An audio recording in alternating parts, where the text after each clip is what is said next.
thought it was poorly done. I didn't like the ending. I didn't like any of the characters. The women were weak.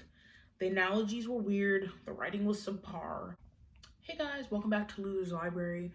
How's it going? How's your day going? First off, I lied to you. This is not only January wrap up, it's kind of a December wrap up. Not really, I don't know. There's just a couple carryover books from December that I'm adding to this list.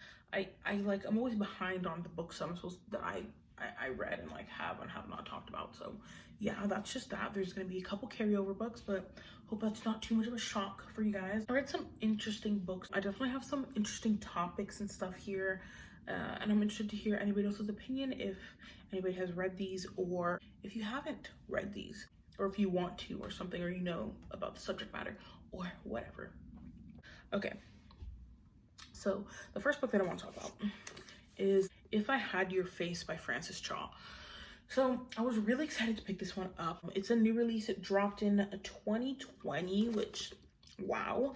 I don't know, I've been actually picking up more new releases lately, which is interesting. It's been fun. Usually I kind of find myself back a couple decades or centuries or whatever, picking up a new release. I was really excited about the premise of this book, which has a really kind of interesting setting that I've not read a lot of books based in. This book is based in Seoul, Korea.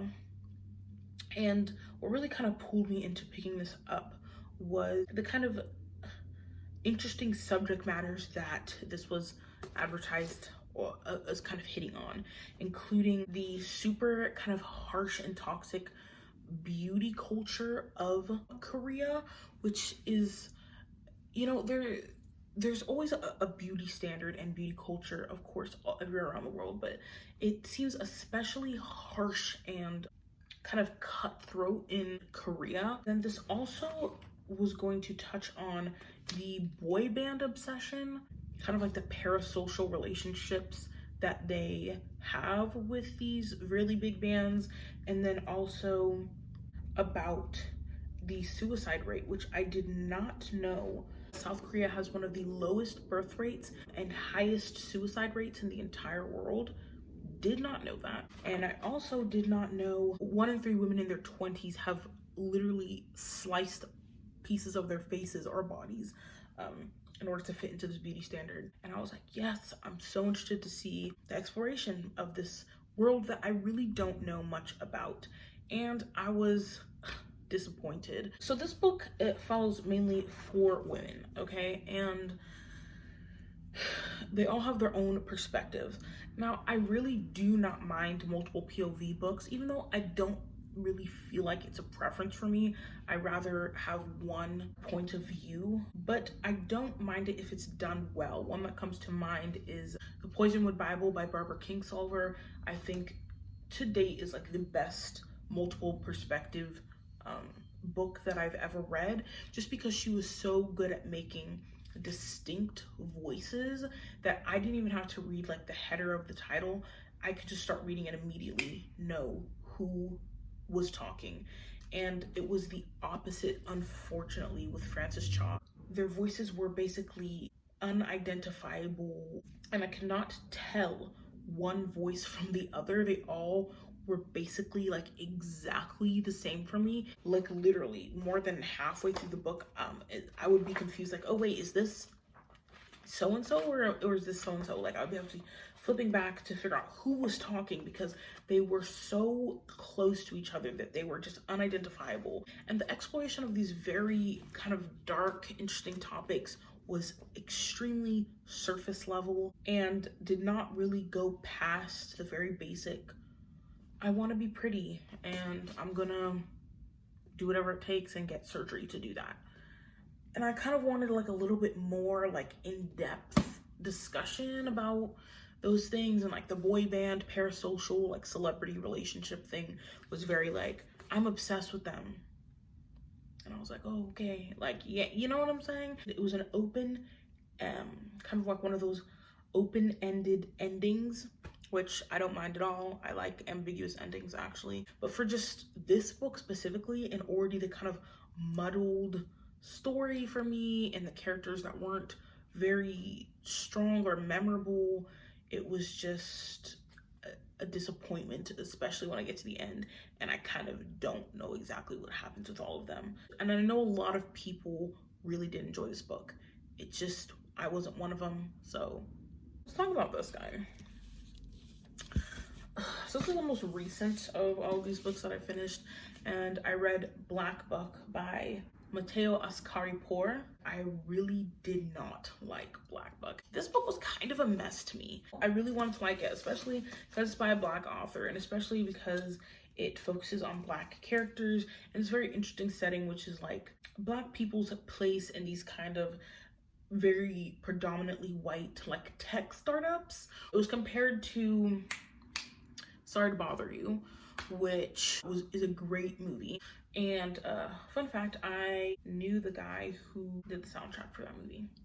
Anyway, and also it was blurbed on the back by Nana Kwame Adjei-Brenyah, who was an author who's in my top 10 books of 2021 for Friday Black, which I thought was absolutely amazing. I had very high hopes for this book, and I should have known it was all going to go downhill when in the introduction, where he's talking to the potential readers and the readers who are about to pick up this book, and he says, if you're not Black, but you have this book in your hands, I want you to think of yourself as an honorary Black person.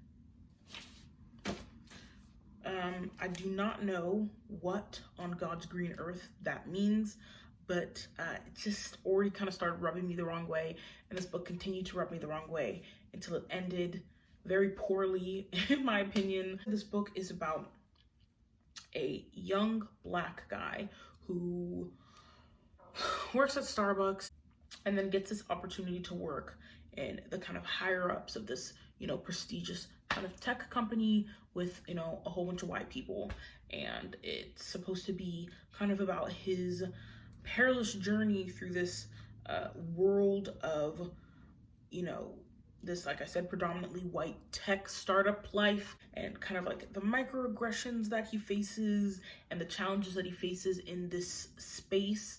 I think I had a lot of what I kind of was complaining about this one was also the problem that I had with If I Had Your Face. And that was that the exploration of the topics that I was going into, like this racial, you know, supposed to be like the satirical look at this type of, you know, environment, was once again very surface level. Exploration of that topic was like the white people, you know, saying he looks like every other Black celebrity, like, oh, you know, you look like Sidney Poitier, oh, do you know, you look like Malcolm X, oh, you know, you look like MLK, you know, all this stuff. And that was funny for like a while. So it's like that, it's like, oh, all Black people look the same joke. And then we had, you know, a couple of them trying to like relate to him by, you know, trying to speak in like AVE, you know, go, hey brother, you know, that kind of stuff. And then him going on this rant and making this deal with himself that he's not gonna sleep with white women, which by the way he does. I don't know. And I was like, where are we, like, what was the dissection of the space? What was the analysis of the space? What was the deep dive? You know, I'm looking for that kind of stuff when I'm reading, and it just was not there. The story was paced super weird.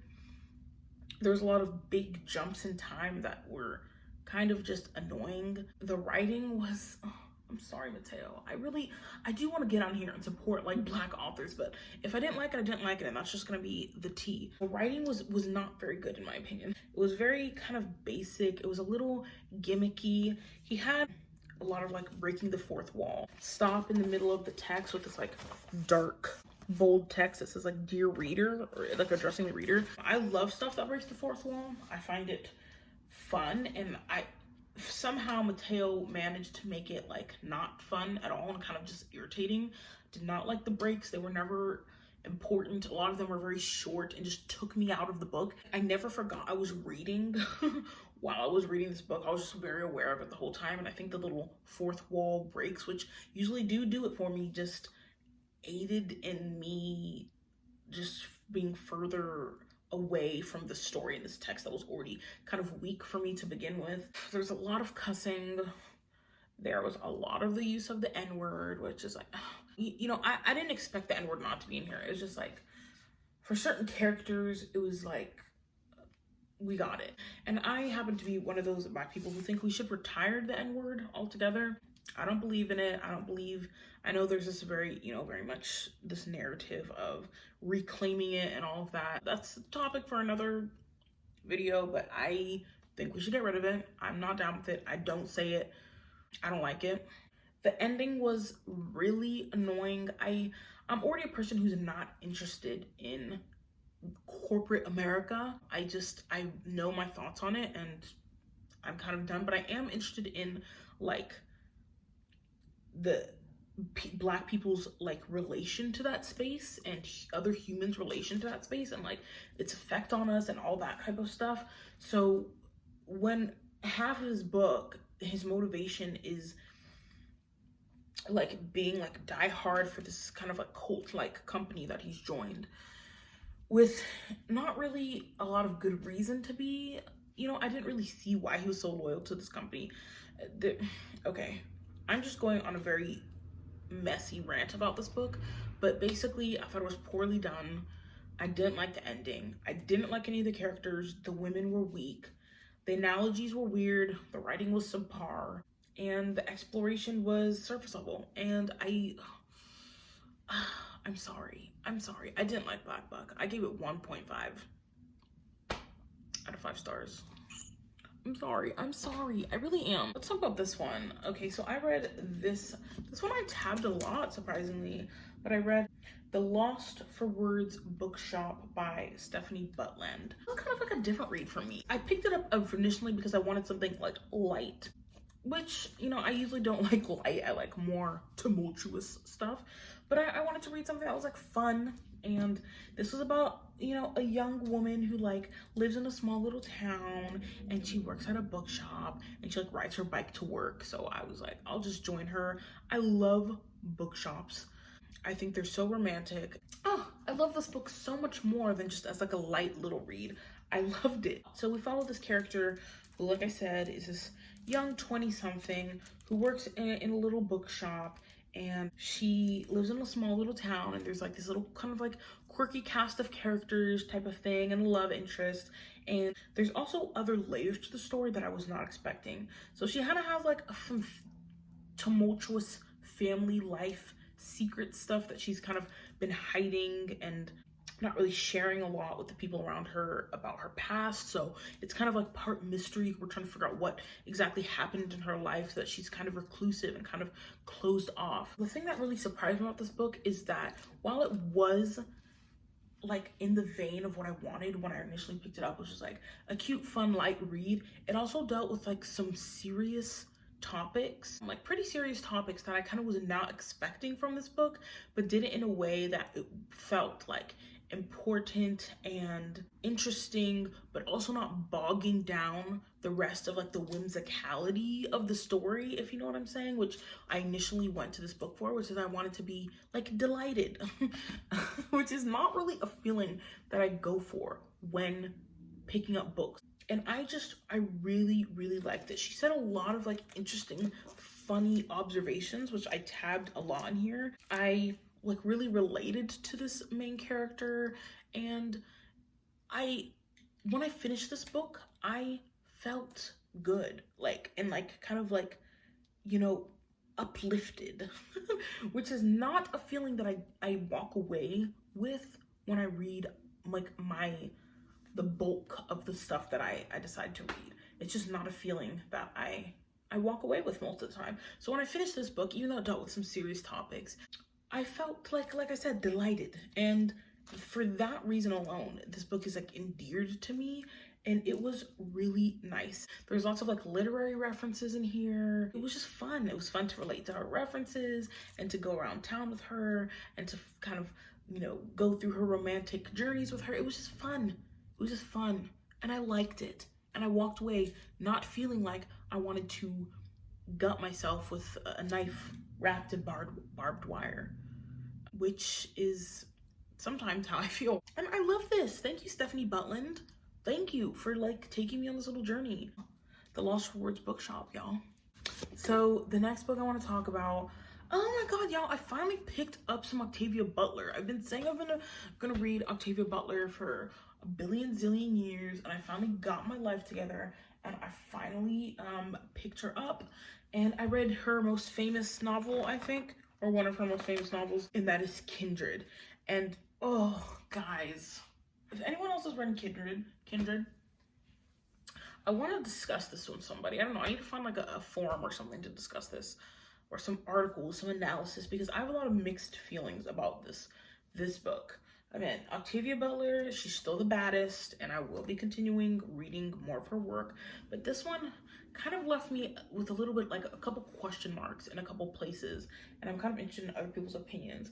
So if you don't know what this book is about, this is about a woman, a modern day woman, who, I don't know what time period it is. She lives in modern times. Okay, let's just say she lives in modern times, like she lives in, you know, the 21st century, and she kind of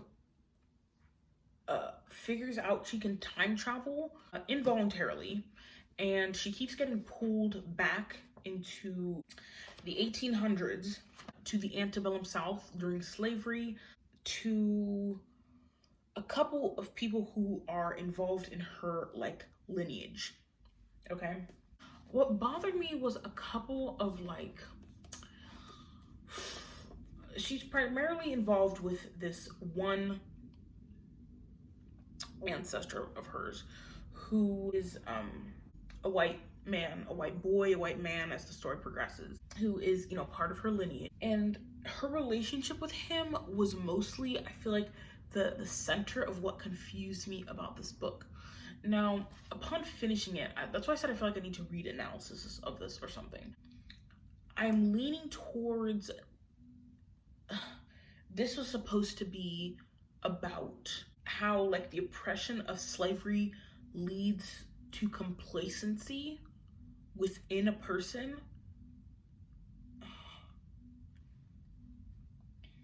I don't even know if I don't know, because a couple of things bothered me about their relationship, about how they interacted, about the exact nature of the relationship, which is kind of questioned in and out as the story progresses. We kind of don't know, like, if he likes her or like loves her in some kind of sick way, or if it's like more of like a parental kind of relationship, or friends or enemies. Like it's very like in and out, and I feel like neither one of them were consistent in how they felt about the other one the entire time.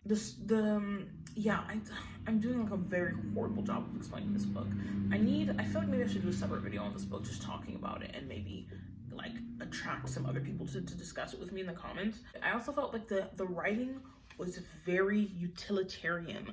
Octavia Butler was not in here to like write beautiful prose or anything, which is fine. I don't mind that at all. I do prefer like creative and beautiful sentences and stuff, but I don't require it for me to like a book or even love a book. I don't know. I think I'm still a little confused. You can tell I can't even really coherently speak about this book. The ending was, I don't know. I'm still confused. I'm confused, but I didn't hate it, and I want to read more Octavia Butler. Please, someone educate me about what the takeaway is supposed to be from Kindred, because I think that's why I was confused, because I didn't understand what exactly I was supposed to have understood or learned. Okay, we're moving on. All right, the last book I can talk about was like another like fun kind of light read. I read Dark Matter by Blake Crouch, and I enjoyed it. I liked it. I didn't love it. I'm not obsessed with it. And kind of how I describe it is this is kind of the equivalent of like reading a blockbuster film. And that's not supposed to be an insult. It's just like as accurate as I can get it. Like, I like blockbusters, and I like a good little action here and there. So this book is about a man who kind of just has like a perfectly acceptable life. He has a wife who he's in love with, and he has a child. This is about like the choices we make in life. You know, at one point he could have been like a very famous scientist, but kind of like gave that up in lieu of like marrying and kind of settling down and focusing on the love of his life and having a family. And so his career kind of didn't go the exact way that he wished it could have went, or became as big or prestigious as it could have, because of the certain choices he made. And sometimes he kind of questions that, like, oh, shoulda, coulda, woulda kind of stuff. until one day he gets like knocked out or whatever, and he wakes up, and basically another version of his life where he never, you know, kind of settles down and marries the woman that he's currently with, and he doesn't have a child, and he's kind of this prestigious scientist, college professor, whatever, that he was kind of wondering he could have been in his other life. Most of the book kind of involves him trying to figure out what the heck happened, how he woke up in this kind of a parallel universe, and how to get back to the other one. This book was fun, you know, like I had fun with it. The writing was like very much like utilitarian. It wasn't like exceptional. It was just very like get blockbuster film. I'm just gonna keep saying blockbuster film. You know, it was just like his name is Jason and he's a man and he, you know what I'm saying? I had fun. I read it in like one sitting. I think it was a fun sci-fi. I liked the twist. It was twisty, it was turny, and there were a couple of like plot holes, but like this would make a really good good movie, and I would totally eat that up and I would go and see it. And it was interesting. I liked, there were some kind of like scary parts, you know. I was on the edge of my seat for a couple parts, like, you know, it was very much all of what I'm saying. It was fun. It wasn't great, but it was good, and it was like worth reading to me. Like it was worth sitting down and reading this. Wow, I'm just like eating my own words right now. So those are all the books. I can't wait for next month because you already know it's Black History Month, so I'm making a special effort to pick up some of the Black authors on my shelves that I've been meaning to get to. So we'll have a lot of that in next month's wrap up. And yeah, thanks for watching this video. And as always, happy reading, losers.